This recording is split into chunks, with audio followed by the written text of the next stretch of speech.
بسم الله الرحمن الرحيم السلام عليكم ورحمة الله وبركاته ومركلة يبريهني بالشدة يبرارجنتيني waxaynu weli ku dhex jirnaa qodobkeenii ahaa baraha bulshada iyo dhaqamadeeda baryahan dambe muuqaalkankii ka horreeyay qodobo ayaynu ku tirinay dhowr ahaa kana wuxuu daba socdaayuun muuqaalada waxaan kaga hadlaynay iyo salkoodii raadkooda hore ungu leeyahay kan maantana laba qodobo keliya ayaynu kusoo qaadan doonaa aynu kaga hadli doonaa haddaan qodobka koowaad ku bilaabo kii hore waxaynu soo bandhignay ama muuqaalkii hore waxyaaba ay inaga reeban tahay ama ay mamnuuc tahay ama aad iyo aad looga wanaagsan yahay in baraha bulshada la dhex keeno ama nolosha caadiga ah la dhex keeno oo waxa qodobadaan tirinay kamid ahaa noloshaada caadiga ah ee markay barafadka khaaska ay ku tahay aad dadka dhex joogin ee meelaha gaarka aad joogto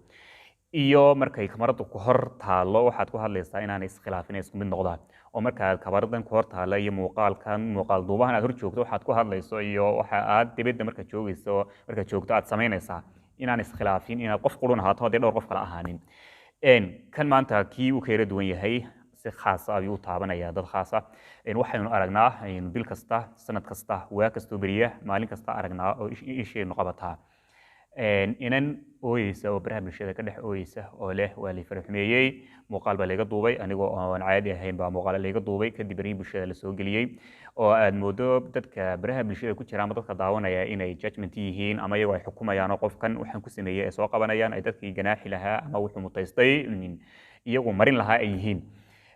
dhowr su-aalood ayaan iska weydiiyey dee weligood horta way soo dhici jirtay in dad caqli laawo ah ama maangaabyo ahi ay hablaha soomaalida sharafta leh faraxumeeyaan ama maxay toole meel kaga dhacaan wax maanta kow noqotay maaha sharciguna meel buu ka istaagay oo dee waxbuu ugu talagalay ama waxbuu xeer ka dhigay haddii sharciga islaamka ah aan la raacin isaga laftiisa dee bulsheenu nahay oo ma nihin dee dad maanta dhulka kasoo furfuray oo alikaha soo baxay bulsho weligeed bad soo dhaqmi jirtay oo dhaqan iyo hidde lah baynu ahayn iyo shuruud ay isku ciqaabaan iyagu dee waxaanan anigu ogsoonahay ama dee sida cadna ay tahay inan la farxumeeyey inay beelo ku rogmin jireen inay qurumad ani maxay toolefooda isu gelin jireen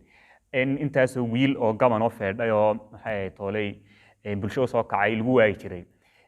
dee waxaasoo dhani waxay ka dhici jireenuun inan sharafteeda la xumeeyey maantana inagoo dowlada noqonay oo awooda yeelanay oo sharci iyo qaanuuno iyo wax kale hagay aanu leenahay aynu maalin walba arkaynaa ina yaroo baraha bulshada ka dhex ooyeyso la balanbalinayo oo maxay ahayd tolay dee aad uga argagaxayso marka waxaan is weydiiyey hablahan hablihii hore markii ma aha miya sharaftii hore aynantu iyo cizadii ay lahaan jirtay ma laha ee way sharaf dhacday miya dadku sida berigi hore u qiimeyn jireen iyo waxay arki jireen ee u muuqan jiray waxaan ahayn bay maanta ku eegayaan miya xagga kale haddaynu ka eegno aynu sooba dhoweyno sharafteeda inanta waxaa mar walba ku hagoognaan jiray dee qaraabadeeda marka ta guud ee soomaalinimo laga yimaado ama islaamnimo laga yimaado sharafta waxa ku hagoogan ee mar walba ay daladeeda harsanaysaa dee waa walaalkeed hooyadeed aabaheed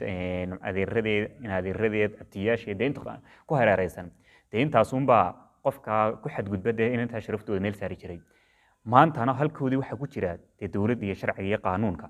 oo dee maalinta hadday ahayd maxay ahayd tooley nin waliba garabkiisa ayuunba u hiil ah dee maanta intii hore laga soo gudbay oo dee markaan saa leeyahay yaa la moodi inaan leeyahay dee dagaalka lagu noqdo oo tafadhiig ha la xasuusto oo maxay ahayd tooley qiiqii ceylcada ha la xasuusto wax kuwa la mid ah ha la sameeyo dee inaan leeyahay kuyo wixii la midka ahaa ka darnaa ma aha waxaan leeyahay hablii sidaa lagu dagaalami jiray ee labada imika qise aynu xusnaba ay ka mid ahaayeen maantana dee waa tiyo kale uunoo halkii ragga maalintaas seefta qaadanaya golxabtooda seefaysanayey ee waranka dhuunta isaga mudayey ay ka joogeen dee maanta sharci iyo qawaaniin baa inooga jooga haddii aynantii waxaanu ku dhaceen oo ama cunto wax lagu daro ama hala sasabto ama wax kale hala sameeyo haddii si wax ku dhaceen maxaa lagu ragaabtay inay loo haystaa muuqaaladeedu leeyahay waxaa dad soo shim waxaan soo dhigaynaa marka dambe loo soo dhigaya oo sharafteedii mustaqbalkeedii hooyanimadeedii iyo dadnimadeedii wixii dhanba nolosha loo nacsiinaya haddii uu qofkan caqligiis waxaa siiyey kaskiisa ay ku dhacday dee weliba dhici jirta wanaga nidhi xeer iyo qaanuun iyo nidaam la raaca bay lahayd iyo waxtii qofka meel lagu maartay geed lagu saaro maantana tiyo sii awoodeysatay umbanu leenahay waxaan leeyahay marka aynan yeedhay baraha bulshada lasoo dhigay iyadoo ooyeyso la balanbeliyo la bayhoofiyo go'day oo hoogtay oo hofiya maguuf laga dhigay aynagoon dhowr cisho marka yara hadhadallo sidee noo caadiga marka dhowr cisho waxaasaa lagu sameeya waanu ka xunnahay maxaasaa lagu sameeya qofkan lasoo qabta weyn bes haddana halkii lagu ilaabayay dee iyadoo halkiiba galiilyadii la jiiftaa oo maxay ahayd tole calooyowgii iyo uurkii huraayey dee kamuu damin oo hadalka dhowrka cisho la yidhi kagamu damin iyadoo halkiiba ay weli la yuururtaa waxaan markaa leeyahay haddii si guud looga yimaado oo dawlad waxba qaban weydo oo qaanuun iyo sharci la dhigtay waxba qaban waayo inaad cidna meel almiya hooyo malamiya aba malamiya walaal malamiya adeer malamiya abti malamiya inaar malamiya dee dhiigood oo dhaqaajisa miyaa la waayay gabay iyo geeraar iyo guuro intaba waan hore waan uga tirin waxa laakiin way ku qaadan weyday oo maxay ahayd tolay waxaan ula hadhnay afkaygan tixiya tara ma jirto waana soo qaadan doonaa muuqaalanka ka dambeeya waan tixi doonaa waan tirin doonaa qaar fara badan day doonto day kicinaysa galiiliyo iyo haday uuska la isku faayaba ka aamusimayno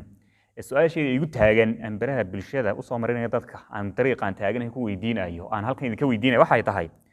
maxaa isbedelay oo inan maxay ahayd tole la jaleecay ama xaggeeda la eegay ama la taabtay ayay ka qarxi jirtay maantana tii wax kasta ay dhacayaan